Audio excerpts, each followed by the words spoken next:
Colosenses capítulo 2, versículos 16 a 17. Por tanto, nadie os juzgue en comida o en bebida o en cuanto a días de fiesta, luna nueva o días de reposo, todo lo cual es sombra de lo que ha de venir, pero el cuerpo es de Cristo.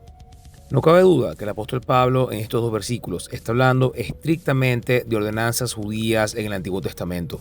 Por ejemplo, el historiador judío Flavio Josefo del siglo I nos comenta en Antigüedades de los Judíos que para los judíos del siglo I comer comida común o quebrantar el Shabbat era un crimen. Y si bien algunas personas, algunas de ellas adeptos a la secta herética de raíces hebreas, han querido dar a entender que estas festividades que habla el apóstol Pablo en este versículo en Colosenses no son estrictamente israelitas sino paganas, no queda ninguna duda que en la Biblia hebrea estas festividades, específicamente cuando se habla días de fiesta, lunas nuevas y días de reposo, se están hablando de fiestas judías. En segundo lugar, muchos han tratado de justificar que el Shabbat que menciona aquí Pablo en este versículo no es el Shabbat semanal, pero esta idea queda completamente refutada por los mejores eruditos del Nuevo Testamento. El doctor F. Bruce comenta: la carga de la prueba recae sobre aquellos que sostienen que el Shabbat semanal no está incluido en esta referencia. Cuando el Shabbat se menciona en el Antiguo Testamento o el Nuevo Testamento sin ninguna calificación contextual, se hace referencia al Shabbat semanal. Y el doctor Edward Luce en su comentario de Colosenses: la forma plural de Shabbat en este verso también se usa con mucha frecuencia para designar el singular.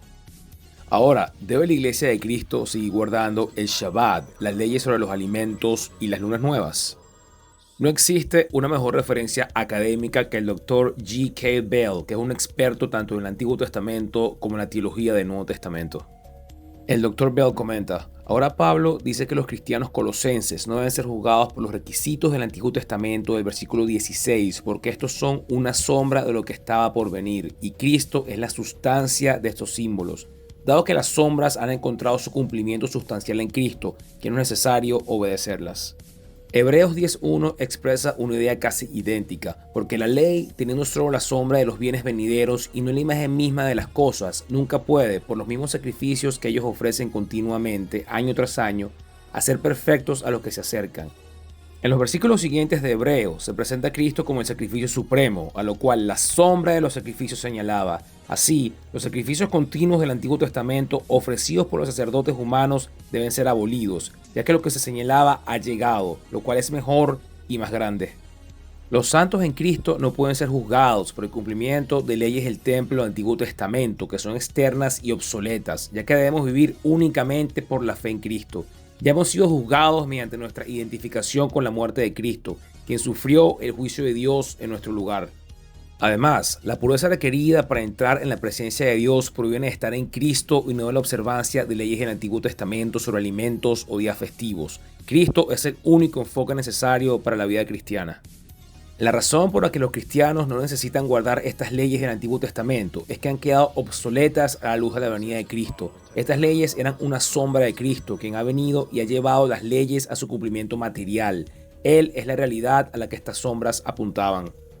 Como se verá, estas leyes del Antiguo Testamento están relacionadas con la manera de ser aceptable para adorar a Dios en el templo del Antiguo Testamento. Ahora, sin embargo, estas leyes ya no aplican porque Cristo es el templo y en Él somos aceptados para adorar a Dios. Estamos purificados para entrar en la adoración del templo porque Cristo nos ha circuncidado.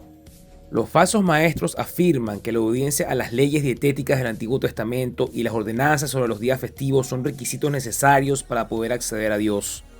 En el Antiguo Testamento, observar estas leyes es evidencia de ser parte del verdadero pueblo de Dios en el contraste con las naciones incrédulas. Sin embargo, los maestros falsos continúan afirmando la validez de estas leyes a pesar de que la nueva era ha sido inaugurada por la venida de Cristo.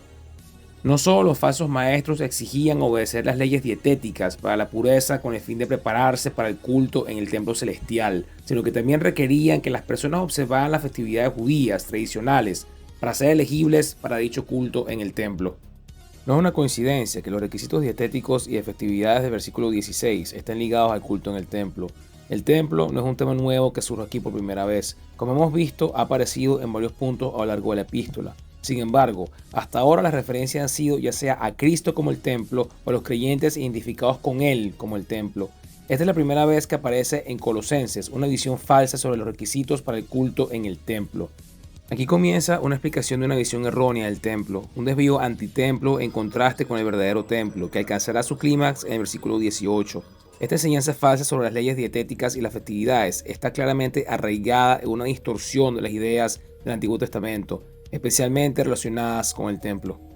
Y aquí pudimos observar esta explicación de uno de los teólogos más respetados en materia, tanto del Antiguo como del Nuevo Testamento. Aléjate de la doctrina judaizante y busca la verdad en el Evangelio de Cristo. Gracias por ver este video. Dios te bendiga.